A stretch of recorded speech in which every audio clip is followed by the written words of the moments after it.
This week on the Digital Coffee, Instagram wants more direct messages, particularly from teens. LinkedIn wants to get rid of lookalike audiences. And what is Mr. Beast doing on X? Find out after this.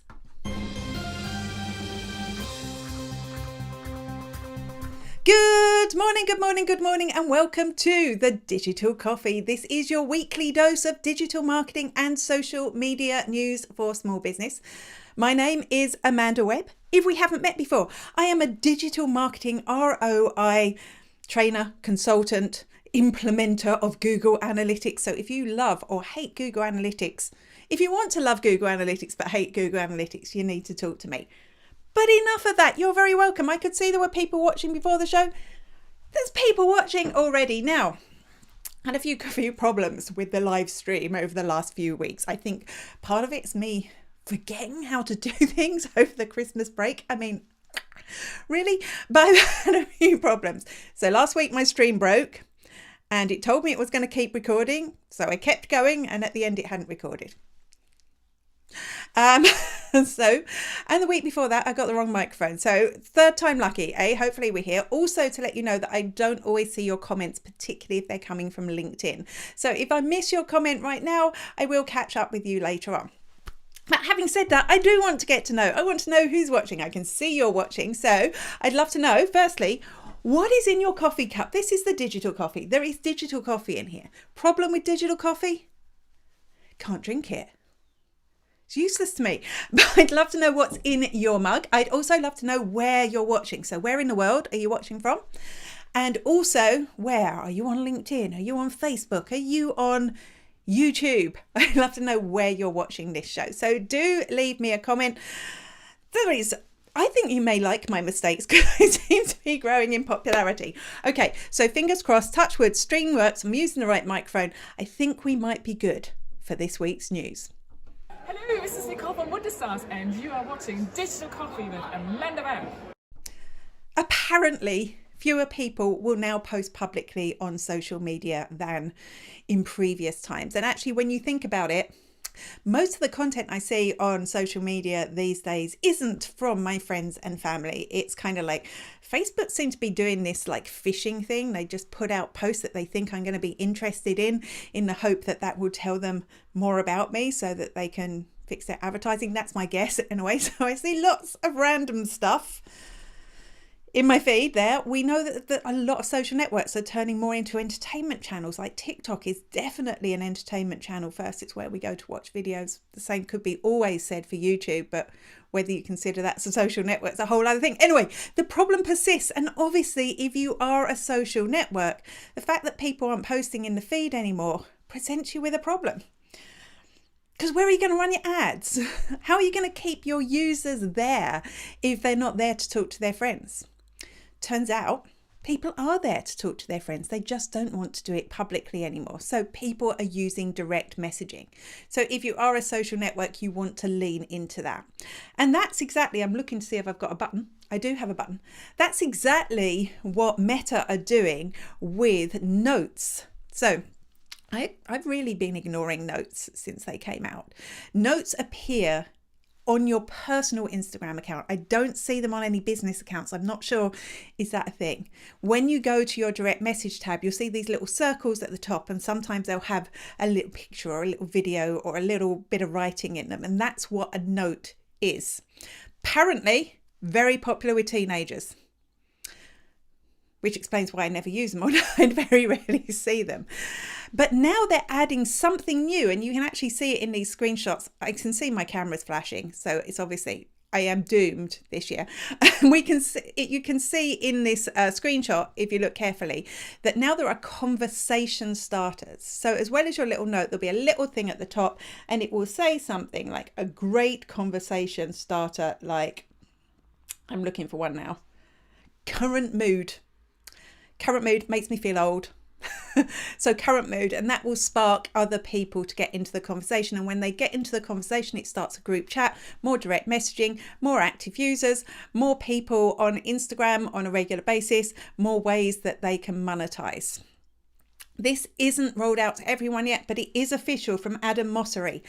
I am disappointed. Now, somebody can tell me I'm wrong. If you want to go and look at your business account now and you see you've got notes, great. But I don't think notes are there on business accounts because, of course, this would be a massive opportunity for a business or a brand to engage with their followers. So I'm kind of hoping that it is rolled out everywhere.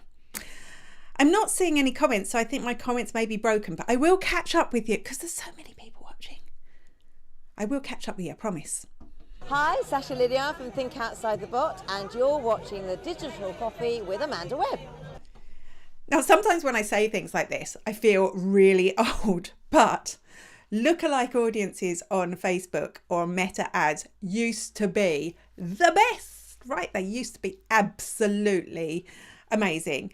In fact, I remember when I first started trying some ads on LinkedIn, I felt like my arms had been cut off because there weren't lookalike audiences. And then LinkedIn brought in lookalike audiences. What am I even talking about? What is a lookalike audience? Well, these are groups of people that are used for advertising. And what a lookalike audience is, it's based on another group of people who have already engaged with your business. So it brings together maybe people who visited your website, and it knows who those people are from the trying to think of what you call it, knows from the pixel. It knows who those people are from the pixel. And then it goes, okay, there's a lot of users over here who are very similar to those people on your existing list. So it's able to identify that from the way they react and their interests and stuff. So this was a really great way to expand your audience and reach more people who were more likely to take action. But of course, a few years ago, iOS 14 came along, killed everything. And lookalike audiences stopped being as effective as they had been in the past. So LinkedIn has now got rid of them. Well, it's kind of got rid of them, but now it's asking you to go to and create, I can't read anything today, predictive audiences. It says predictive audiences. What's a predictive audience? It's an audience based on one of your existing groups of people. It's just there aren't as many sources available for that. So there's a lot of things they cut out that obviously they can't find that information about those people. You can still upload a customer list though. So if you've got an email list and you've got permission to upload that email list, you could use that and create a lookalike. It's interesting though, because all the social networks, if you haven't been advertising on Meta for a while, all the social networks are pulling back on the targeting options. You know, running Facebook ad campaigns used to be a lot about finding the right audience and tweaking and tweaking and tweaking. Whereas now broad audiences usually, I mean, there's some conversation about this, usually will work better than ones that you spend like ages constructing. So actually, the whole point of lookalike audiences has kind of gone. So by using these other predictive audiences and audience expansion, which will just automatically reach a larger group of people, you're on a winner. Are we going to see them disappear from Facebook now? They really are pushing less options. I can see we've got comments now. I'm just wondering how long ago you left them. Hello, Making. It's, I really need to put my glasses on, don't I? Hang on. Here we go. Stop trying to squint at things. Look at the screen. Morning, Amanda. Oolong tea. You see, I thought that said cooking, and then I was really confused. You're cooking while you're watching the Digital Coffee? Hey, Eileen. Great to see you. Great to see you watching there on YouTube. So we've got Making on LinkedIn. We've got Eileen on YouTube. We've got Mary. Great to see you, Mary. No coffee yet. You're like me. You're going to be desperate once the show. Don't leave me. Stay with me. Let us know coffee people. Stick together. This is Making Sang, first name Making, from the Firmo Creator, and you have been watching the Digital Coffee Show with Amanda Webb. Creator marketing is huge, and it's going to be huger, even huger in 2024. Creator marketing, stroke influencer marketing, they are slightly different things, but basically we've seen that it's becoming harder and harder for us to use tools like Meta ads and LinkedIn ads to reach our target market because they know less about the future. So one of the ways that we can tap in to more people in our audience is to work with creators and actually get to know their audience. So I think this is only going to expand. It's just going to be a new way to target exactly the right people, or not a new way. It's been around for a while, but it's going to be a way that we can get around all those restrictions of privacy. Meta agrees, but Meta thinks that there's so much to juggle when you're an agency. If you're working with a lot of different creators, how do you keep the process going? So they've actually launched a new thing. I don't have a screenshot to show you. A new thing called creator management tools, and you'll be able to go in here and streamline your whole creator process. So whether you're using Instagram or Facebook and working with specific creators, you'll be able to easily access their get the access that you're allowed to their account. You'll be able to promote their content, look at their content, approve their content. You'll also be able to streamline the payment process through that, which is great. It's a big sign for me that they know influencer marketing is the way forward, and it's a way that I'm assuming they'll be able to monetize in the future. But it's also Meta only, right? So obviously, if you're working with creators, you're probably working with people on TikTok and YouTube as well. You're still going to have to work with those people outside this sphere. Sarah, great to see you. She says she's already on the biscuits. It's Friday. That happens, right? That happens. You know, if you've made it this far, you're entitled to a biscuit. That's all I'm saying. Hi, I'm Danielle from Redbow, and you're watching The Digital Coffee with Amanda Webb. X is going all in on influencer and creator marketing. Yes. You may have noticed this for a while. They've been doing things like recruiting. Sorry if your politics are different to me, but horrible Fox. I mean, they got fired from Fox News. That is how horrible they are. And Elon has been encouraging them to come and start shows on the platform. Let's just give him a Elon Musk bell for that.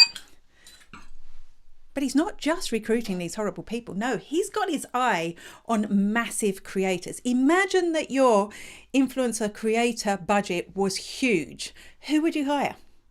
Mr. Beast, obviously. Mr. Beast, in case it's passed you by, like I've never watched one of his videos, but I know who he is. Biggest YouTuber ever. Like, he is a mammoth and he has a massive audience. So this week he was courted by Elon Musk and X to put a video on the platform. And I think he was resistant at first, but he finally put a video up. It went wild. It had over 150 million views, million in a week. And it earned him $263,000 just from that one video. Now, if you're familiar with Mr. Beast, high production values, expensive videos to make, but I'd say that's still a sizable profit. So what does this tell us? How is this useful for us? Number one, X wants your video. If you are still willing to be on that platform, it's a good place to post your video. They really want more video content there if they're paying the likes of Mr. Beast, or if they're encouraging the likes of Mr. Beast. Number two, X is wanting to grow its audience using creator marketing. Exactly what I said before. One way to grow your audience is to work with creators, and they're on that. And thirdly, this was a huge publicity stunt for X. Mr. Beast himself says he wouldn't expect to get 263,000 for every video. It's just the fact that it was such a big thing that he was going in there for the first time, that lots of advertisers were buying advertising space against his video. Still, it's one to watch if you're a video creator. Eileen, I know you are. This could, Eileen, would that appeal to you? Putting your YouTube videos, or maybe you already are, on Twitter/X. I'll say Twitter because I feel warmer when I say the word Twitter than when I say X. Worst rebrand ever, right? I'm Ant McGinley, and you're watching The Digital Coffee with Amanda Webb. It frustrates me.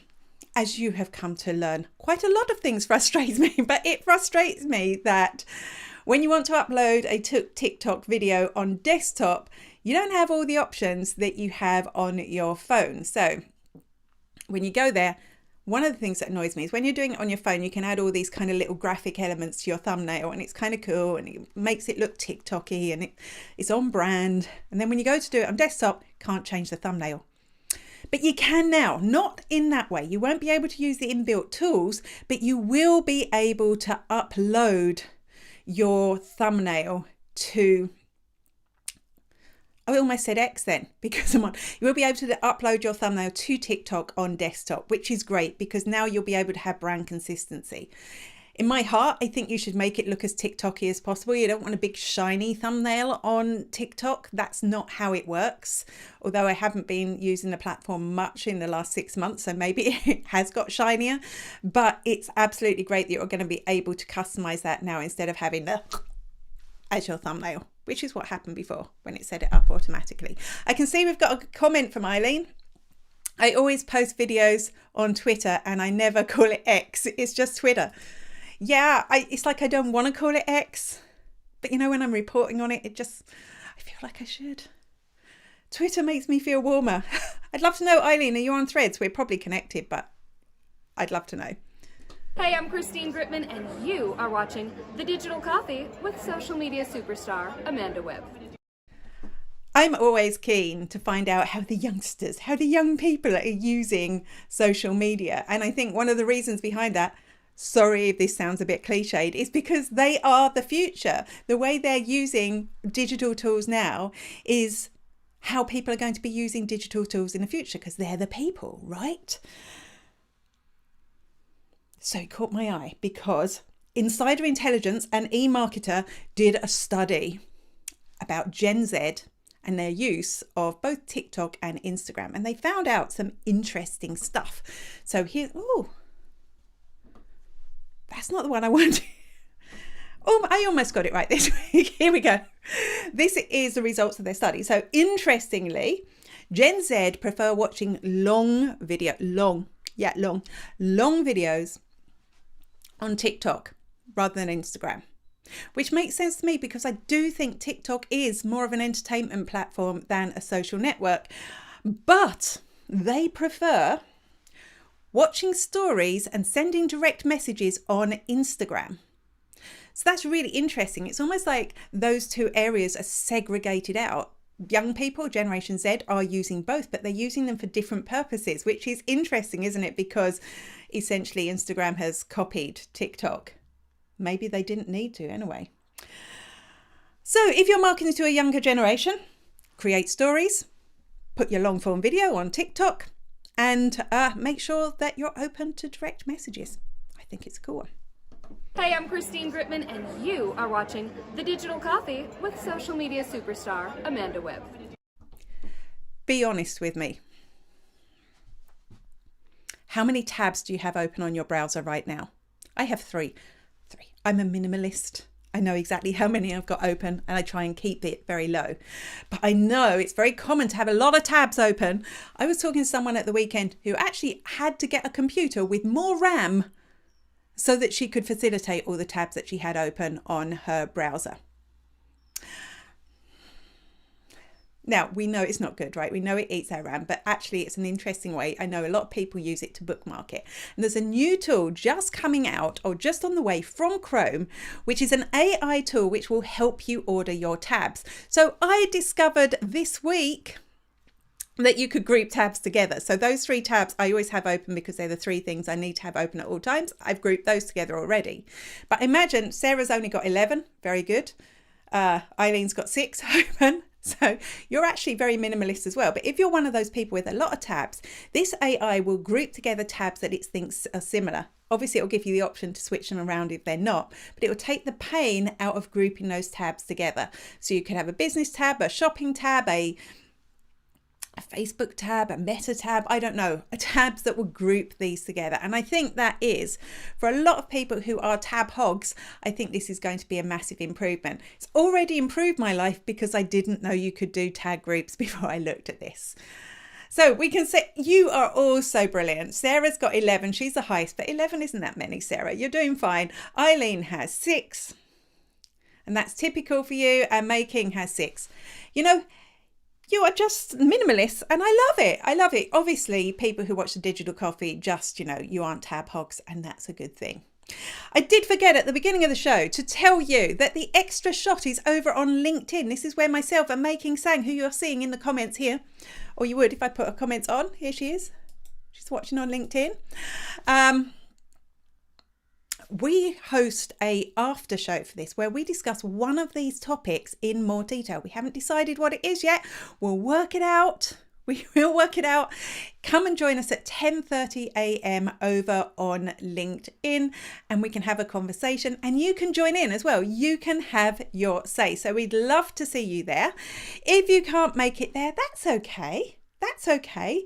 You can get a reminder about, I love my QR codes, as you can tell, about the digital coffee. If you want to watch this show and see what mistakes I will make next week, you can scan this QR code, or you can go to my website, spiderworking.com, and click on digital coffee and sign up for a reminder. You'll get an email on a Friday with an hour ahead of the show so you can watch, and you'll also get an email on Monday with a breakdown of what we talked about. So Mary is breaking the trend of her digital marketers here. Oh, that's not it. I love tab groups, but that's because I don't even know where I put my glasses. I need to get a new chain, really. Too many to count. Apple also have the group thingy. Okay, very good. Too many to count, Mary. I'm not making any judgment. I know it totally works for people. There you go. Right. I will be back here, same bat time, same bat place next week. But if you can't join us next week, make sure you come over to LinkedIn at 10:30. Follow Mei King Sang, because it's her who hosts the show. You can also listen to the recording wherever you get your podcasts. Just search for The Extra Shot and look for a picture of myself and Mei King on a purple background. Until next week, bye-bye!